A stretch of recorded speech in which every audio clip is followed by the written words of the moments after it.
Hapo sasa. Punga. Lakini pia kwenye afya tutaendelea na kumalizia hospitali yetu ya wilaya, tutaiongezea madaktari na manesi ili hospitali yetu ifanye kazi kama ilivyotakiwa. Tutajenga vituo vya afya vipya 7. Kwa Mwandiga tunamalizia. Tutaendelea kujenga zahanati. Kila kijiji kilichopo hapa tutajenga zahanati. Kama kuna zahanati tutajenga nyumba ya mama. Lakini pia kwenye ilani Rais Samia amefanya maamuzi makubwa ya kishujaa.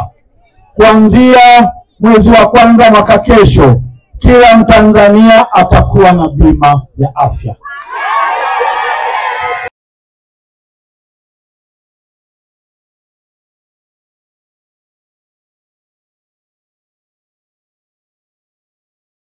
Zangu wa Mwandiga, tumezamiria miaka 5 ijayo tutajenga sekondari mpya 7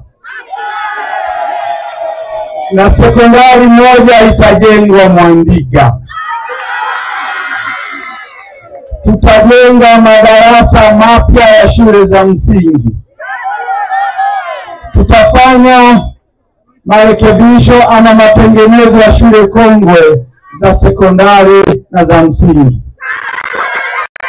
Tutajenga matundu ya vyoo kwenye shule za msingi, matundu 467. Tutajenga matundu ya vyoo kwenye shule za sekondari 150. Tutajenga nyumba za walimu 15 kwenye jimbo letu. Tunaanza safari ya kujenga barabara ya lami kutoka Mwandiga kwenda Chamkele mpaka Kagunga.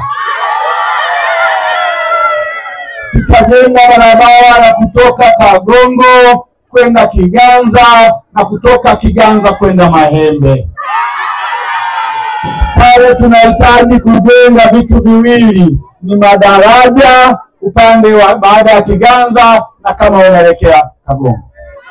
Tutajenga barabara ya lami ya Kisiri kupita Mahembe kwenda Buhigwe. Tutajenga barabara ya lami kutoka Pasua kwenda Bitale. Tutajenga barabara ya lami kutoka Mahembe kwenda Kuitanga kutokea Kalinzi. Tunaanza safari ya kujenga barabara ya lami kutoka Simbo kwenda Ilagala. Hii ndio Kigoma ya miaka 5 ijayo. Lakini pia ndugu zangu, kwa hapa Mwandiga ni mjini, tutahakikisha barabara zote za mitaani zinapitika wakati wote.